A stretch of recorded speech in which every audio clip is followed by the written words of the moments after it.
Meus irmãos, nós vamos então abrir a palavra de Deus no texto de Lucas, capítulo 5, versos 12 a 16. Lucas 5, 12 a 16.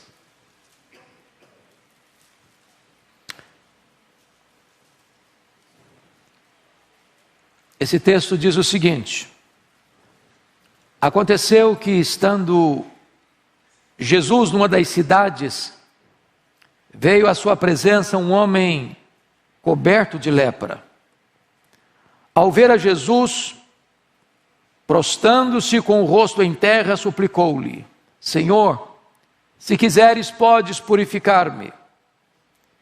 E ele, estendendo a mão, tocou-lhe, dizendo: quero, fica limpo. E no mesmo instante lhe desapareceu a lepra. Ordenou-lhe Jesus que a ninguém o dissesse, mas vai, disse, mostra-te ao sacerdote, oferece pela tua purificação o sacrifício que Moisés determinou, para servir de testemunho ao povo. Porém, o que se dizia a seu respeito cada vez mais se divulgava, e grandes multidões afluíam para o ouvirem e serem curadas de suas enfermidades. Ele, porém, se retirava para lugares solitários e orava. Eu quero pensar com vocês sobre o tema: Senhor, eu preciso de um milagre. Senhor, eu preciso de um milagre. Esse texto, esse episódio está registrado nos 3 evangelhos sinóticos, em Mateus, em Marcos e em Lucas. O relato mais detalhado é o de Marcos. Entretanto, nós optamos pelo texto de Lucas, porque Lucas escreve na perspectiva de um médico, como médico que era. Então ele nos oferece detalhes importantes no texto, porque ele tem esse viés. Dos 3 evangelhos, é Mateus que nos informa com mais precisão a ocasião em que ocorreu. Porque Mateus 8 nos diz que este fato ocorreu imediatamente após o chamado Sermão do Monte. E diz a Bíblia que quando Jesus então desce desse monte, vem este homem, nas palavras do Dr. Lucas, coberto de lepra. E diz Mateus que ele vem e adora Jesus. Marcos diz que ele vem e se prostra diante de Jesus, de joelhos. Aqui em Lucas diz que ele se prostra na presença de Jesus, fazendo uma pergunta, um pedido, um clamor, na verdade. Senhor, se tu quiseres, tu podes purificar-me. E diz Marcos que Jesus, profundamente compadecido dele, disse: quero, fica limpo. Mas antes disso, nós somos informados que Jesus o tocou. Tocou-lhe, dizendo: quero, fica limpo. E imediatamente ele ficou limpo. E Jesus deu uma ordem para ele: agora você vai ao sacerdote, faz a oferenda que é legal, que é de direito, que está prescrita na lei. E o homem, em vez de ter feito apenas o que Jesus mandou, Jesus deu uma ordem para ele: não fala nada para ninguém. E ele saiu a propalar. Diz Marcos que o impacto foi tamanho que Jesus não podia entrar mais publicamente nas cidades. E então as multidões vieram a Jesus para ouvi-lo, para serem curadas. Mas Jesus se retirava para lugares ermos e orava. Com base nesse texto, eu quero tirar daqui 6 lições para o nosso ensino nesta tarde. A primeira coisa que esse texto descreve, irmãos, é o doente. Veja comigo, por favor, o versículo 12. Aconteceu, estando ele numa das cidades, veio à sua presença um homem coberto de lepra. É curioso que Lucas, que é médico, diz que esse homem não estava apenas leproso. porque tanto Mateus como Marcos disseram que ele era leproso.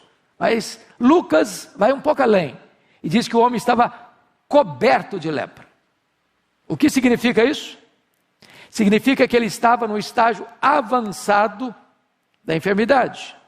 Havia mais de 70 doenças de pele na época, chamadas de lepra. Algumas delas curáveis, outras incuráveis.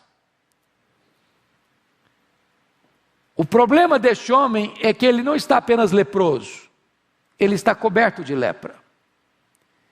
Quando alguém era diagnosticado com lepra, primeiro, ele não podia ficar mais em casa. Segundo, ele tinha que ser isolado. Terceiro, ele tinha que se vestir de trapos. Quarto, se alguém tentasse se aproximar dele, ele tinha que gritar: maldito, leproso. Quinto, nenhuma pessoa com lepra podia ser tocada, porque a lepra é uma doença contagiosa. Então ele vivia no ostracismo, sem esperança, vendo a morte ir destruindo o seu corpo, deixando o seu corpo chagado, transformando o seu corpo numa chaga viva, numa chaga aberta. Esse homem nada mais era do que uma carcaça humana. A lepra era considerada uma maldição, não apenas uma doença qualquer. Alguém leproso era alguém como que debaixo do juízo de Deus. É por isso que a lepra era um símbolo do pecado. Por exemplo, assim como o pecado separa o homem de Deus, a lepra também separa.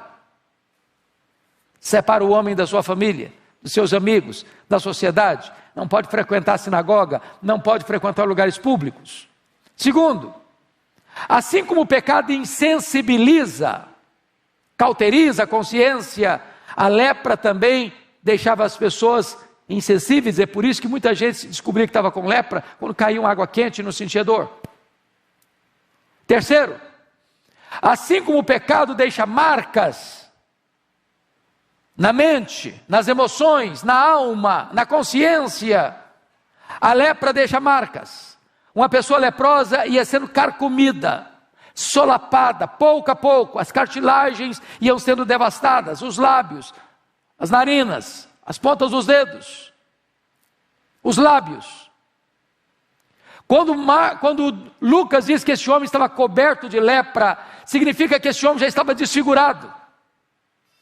Seu nariz, suas orelhas, seus lábios, a ponta dos seus dedos, suas cartilagens. Um homem deformado. Quarto, assim como o pecado cheira mal, uma pessoa leprosa tinha sua carne apodrecida. Ele estava num estado de decomposição em vida, desfigurado, mal cheiroso. A carne apodrecida se misturava com os trapos. Era um quadro asqueroso, nauseabundo, mal cheiroso. Mas mais, assim como o pecado mata, a lepra também mata. Então, esse era o quadro desse paciente. O caso dele era um caso perdido. Não havia medicina, não havia tratamento, não havia cura, não havia esperança, não havia vacina. Mais do que isso, era uma doença progressiva, que ela não estacionava. Ela ia avançando, até destruir a pessoa por completo. E esse homem, precisando de um milagre, rompe o isolamento, sai da caverna, sai do leprosário, corre o risco de ser apedrejado em público e vai até Jesus. O paciente tem uma postura. Ele não chega reivindicando direitos, ele não chega estadiando predicados morais, estadiando as suas realizações. Diz a Bíblia que ele chega de forma humilde, ele se prostra, ele põe o rosto no chão, ele adora a Jesus, ele reconhece a soberania de Jesus, dizendo: se tu quiseres, tu podes. Mas ele faz mais, ele se submete à autoridade de Jesus, se tu quiseres. Então este é o quadro do paciente. Este é o quadro do homem.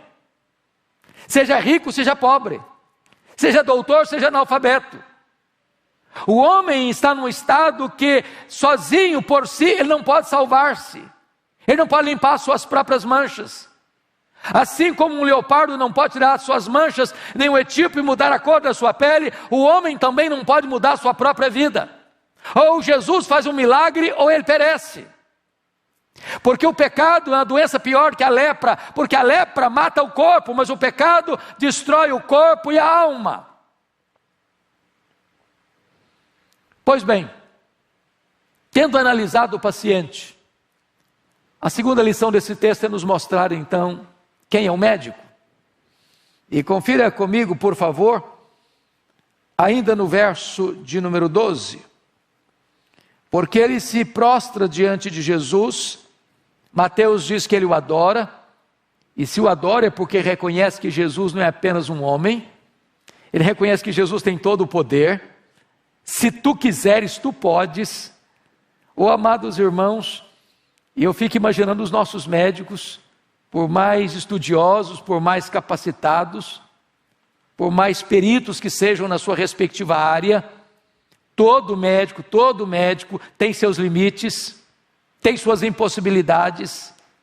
Ele trata de um paciente dentro do seu conhecimento, dentro da ciência, mas chega um momento em que todo o conhecimento dele, toda a ciência dele diz: nós vamos até aqui, daqui para frente não dá mais, eu não posso mais, eu não consigo mais. E note que este homem reconhece que Jesus tem todo o poder. Em outras palavras, a última palavra não é da ciência, a última palavra não é da medicina. A medicina tem limites. Mas esse homem entende que Jesus é um médico que está para além dos limites, está para além das possibilidades da medicina, está para além das possibilidades da ciência. A ciência na época não tinha remédio para a lepra, mas ele sabia que se Jesus quisesse, ele podia ser purificado. Se tu quiseres, tu podes. Quem é esse médico? Além de todo poderoso, ele tem outra coisa. Diz Marcos que Jesus profundamente compadecido dele. Porque você e eu às vezes temos até compaixão, mas não temos poder.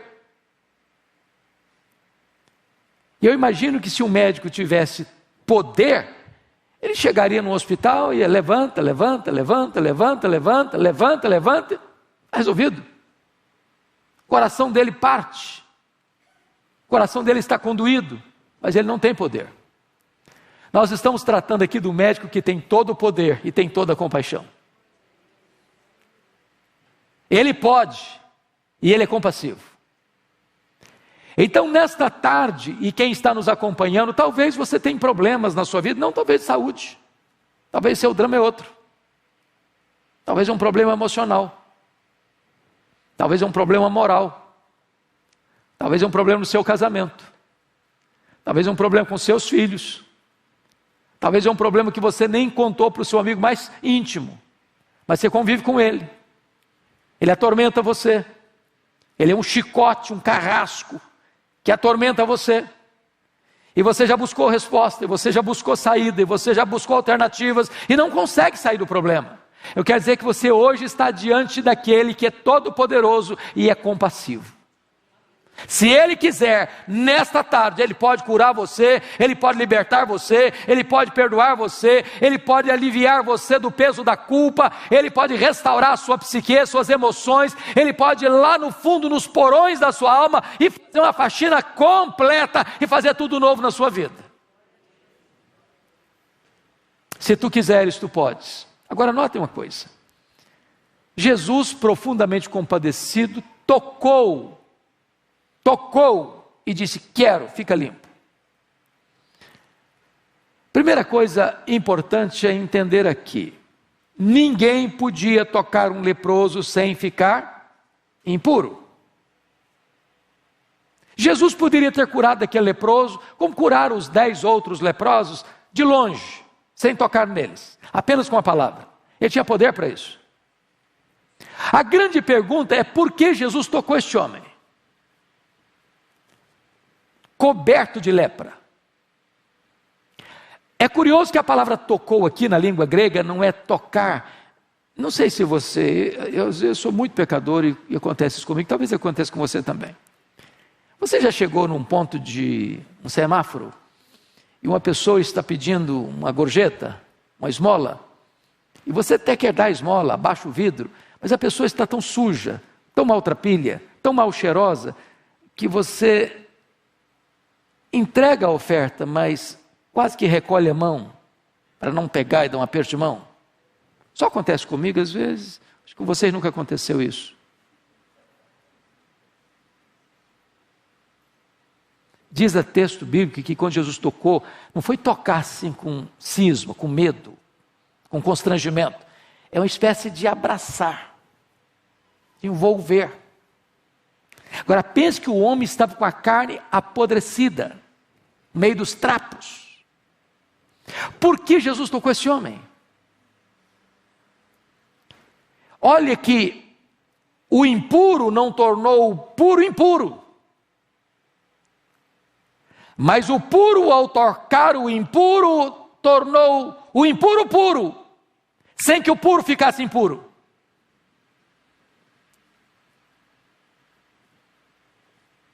Quando Jesus tocou aquele homem, ele está dizendo o seguinte para ele: olha, não importa o seu estado, eu me importo com você.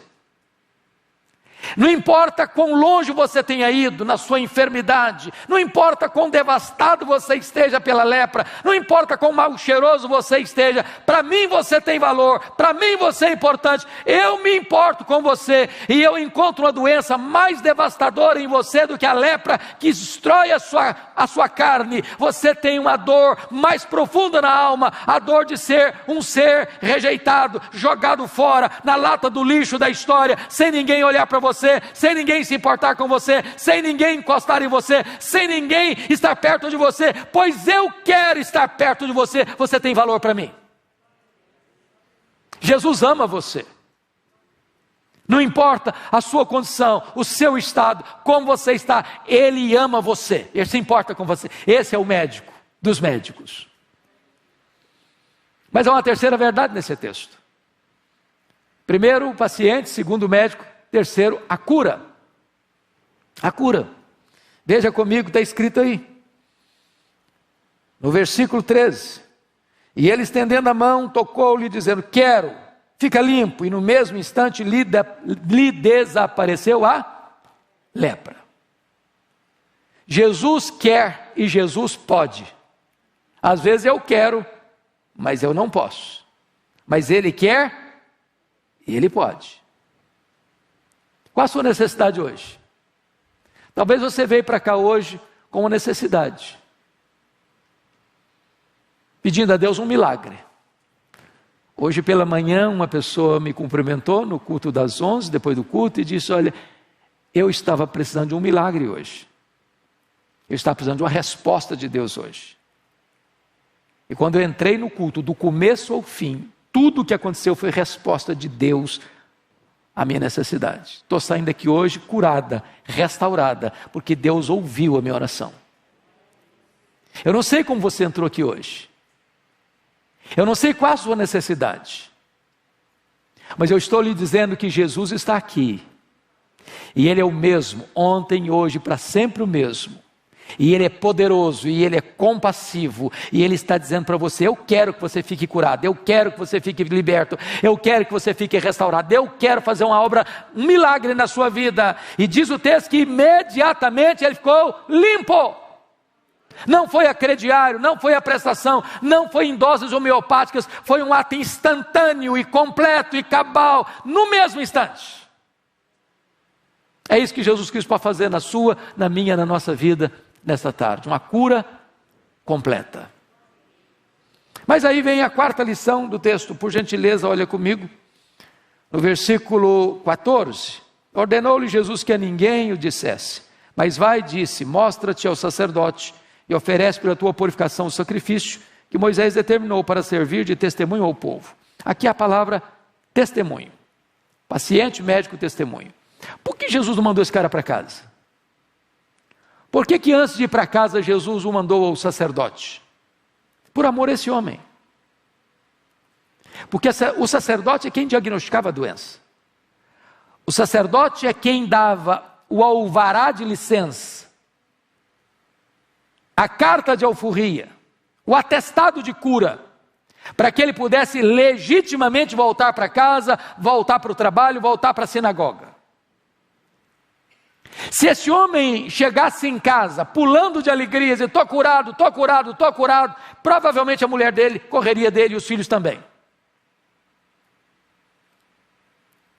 Mas quando ele vai ao sacerdote, e o sacerdote o examina, e o sacerdote o declara de fato curado, com todas as garantias da cura, então ele está credenciado, habilitado a se reingressar na família, na sociedade, na sinagoga. Em outras palavras, meus irmãos, os milagres de Jesus são públicos e verificáveis. Tem muita gente fazendo propaganda de milagre hoje, subjetivo. O cara chega e diz, está curado. Aí o cara pensa que está curado, e volta para casa, os sintomas estão lá, a doença está lá, vai fazer o exame, está lá de novo, daqui a pouquinho o cara morre. Porque são propagandas. Mas Jesus não, quando ele diz está curado, você vê a evidência. O leproso está limpo, o paralítico anda, o cego vê, o surdo ouve, o mudo fala, o endemoniado é liberto, o morto ressuscita. Mas Jesus mostra a necessidade desse homem ir para o sacerdote, para dizer o seguinte, que o que Jesus Cristo fez não foi apenas uma ilusão óptica, foi verdadeiramente um milagre verificável. Mas vem a quinta lição, que é o impacto disso. Olha o verso de número 15, por favor. Porém, o que se dizia a seu respeito, cada vez mais se divulgava. E grandes multidões afluíam para o ouvirem e serem curadas das suas enfermidades. Quem nos deixa mais claro no entendimento desse assunto é Marcos. Porque lá em Marcos, Jesus dá uma ordem expressa. Não fale nada para ninguém. Parece que essa ordem de Jesus é muito complicada de cumprir. Porque imagina você, um cara que está sentenciado à morte. Está no corredor da morte. Está morrendo a crediário. Ele é uma carcaça humana. De repente ele olha para o corpo dele, não tem nem cicatriz. Você acha que vai ficar calado? Ele saiu a proclamar. E o impacto do testemunho dele foi tal, que isso mexeu com as pessoas, mexeu com as multidões. E agora não é um leproso só não, agora vem caravanas e mais caravanas e mais caravanas, querem ver Jesus, querem ouvir Jesus, querem ser curadas por Jesus. E esse homem me constrange porque Jesus deu uma ordem para ele, fica calado. E ele falou. Aí Jesus para nós diz assim, fale. E a gente se cala.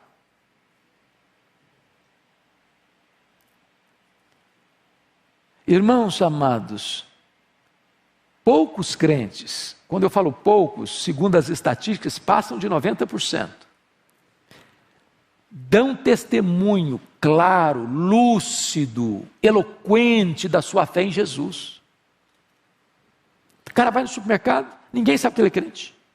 Ele passa no caixa, ninguém sabe que ele é crente. Ele passa na portaria do prédio dele, ninguém sabe que ele é crente. Pega um Uber, ninguém sabe que ele é crente. Pega um táxi, ninguém sabe que ele é crente. Vai no aeroporto, faz lá os check-in dele, ninguém sabe que ele é crente. Viaja 4, 5 horas do lado da pessoa, viagem inteira, ninguém sabe que ele é crente. Ele é um agente secreto. Esse homem proibido de falar, ele fala. Então, meu amado, abra sua boca, fala de Jesus. É curioso que você toma cada surpresa. Essa semana eu cheguei no aeroporto de Guarulhos, peguei um Uber e comecei a falar de Jesus para o rapaz. Falei, camarada, você acredita que eu estou desviado? Meu filho, está desviado, estou desviado. Falei, você precisa de Jesus? Falei, eu preciso mesmo. E eu quero Jesus. Falei, onde é a igreja? Falei, é lá em Pinheiros, ali na avenida Doutora Ruth Cardoso, 6.151. Falei, eu vou lá.